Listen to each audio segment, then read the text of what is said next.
6 years ago, I started selling protein cookies to fund my trip to powerlifting nationals, and now we're in Canada's major retailers, and I'm gonna tell you how we did that. Hi, welcome back to my YouTube channel. My name is Veronique. I'm the owner of Leafy Gains Protein Cookies, and today I'm going to tell you about our journey with Leafy Gains, where we started, where we are right now, and what our future goals are. So let's get started. So first I'm gonna start by telling you a little bit about who I am. So ever since high school, I was always very passionate about nutrition, and that passion only grew stronger and stronger, and it led me to pursue holistic nutrition out of high school. When I graduated from this course, I didn't really know what I wanted to do in the field. I worked at a local health food store for a while, and I was also working at the front desk at a gym, and this is when I started getting into powerlifting. After a couple years of powerlifting under my belt, I decided to start training for nationals. This was around 2019, and around the same time that I decided to go vegan for ethical reasons and never looked back.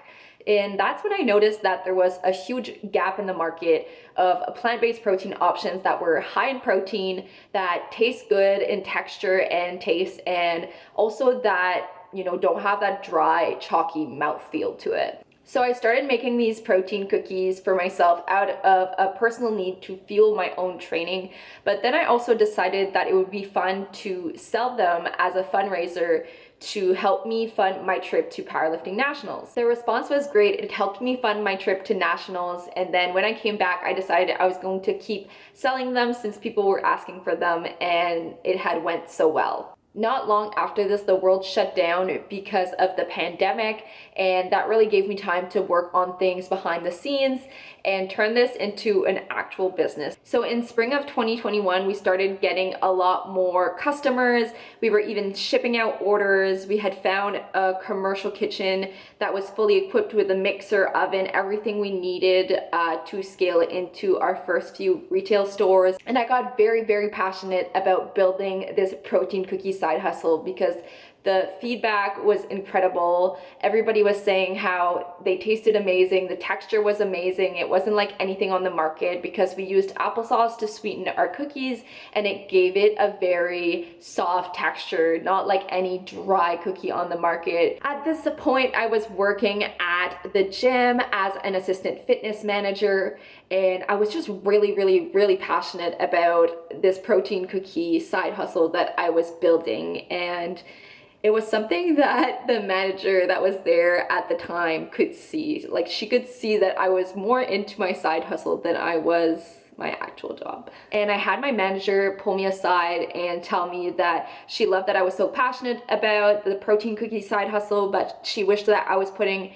as much time and effort into that workplace than I was my side hustle. And she kind of like gave me like an ultimatum, and it was like, are you like willing to like keep putting the work and like doing it? And I was just telling her like everything that she wanted to hear basically, but like in my head I was like, no, I don't want to be doing this actually. So I actually walked back in and gave my 2 weeks notice and never looked back.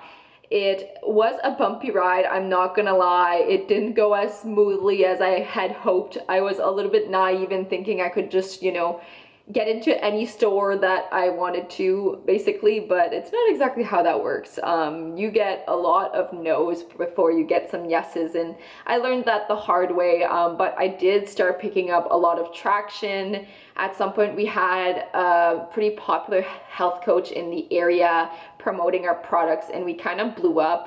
We got like a bunch of online orders because of that, and just a lot of word to mouth, and it really helped us grow in our early days. Things were going really, really well. We had a lot of great growth and momentum. We were quickly starting to outgrow this kitchen space that we were renting. I was starting to look into getting a place of our own.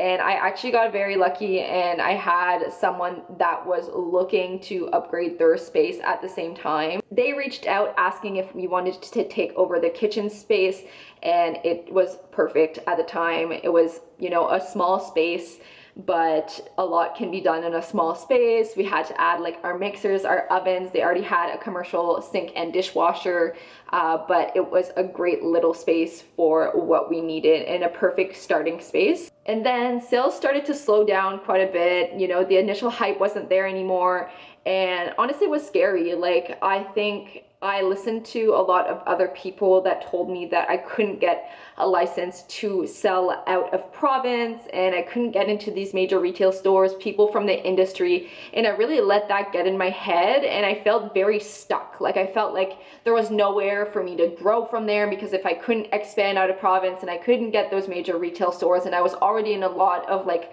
local stores at this point, like I just felt very stuck. So I actually made the decision to go back to one of the part-time jobs I was working at in fall of 2023, and it was only meant to be seasonally because I was pretty slow at this point, like during the fall and the spring season. So that was going to be when I was going to work there, and in the winter and summer I would work solely on the business. And at first I was like, this is great, you know, it's only a couple short shifts a week, it's not taking much of my time, and I can use this to pay myself instead of pulling from the business account. But I found that I was getting more and more complacent because I had an extra income to rely on, and I was just like not pushing for as much in the business because I had this safety net. This is not something that I like really publicly put out there, because honestly I was a little bit embarrassed that I needed to, you know, fund my income source at that point because I had already been in business for a few years. So at the end of 2024, when I made my vision board, I decided that I was going to go for all the things that, you know, I told myself, oh, I can't get that. Other people told me that, you know, it's too hard and I can't do it. And I was like, you know what, I'm just gonna go for it. And if I don't get it, I don't get it. But like, I'm definitely not going to get it by just not even going for it at all. So, you know, I put Sobeys on my vision board. I put a CFIA license to sell out of province. I put all of the things that I've always wanted on there. I didn't know if it would actually happen for me. I had a crazy amount of imposter syndrome throughout this whole process. And it's really when I stopped putting those barriers on myself that I really seen the growth, both in myself as a person and business owner and in the business itself. In early January 2025, that's also when I decided to leave my part-time job and fully recommit to this. And it was the best decision I could have made for myself.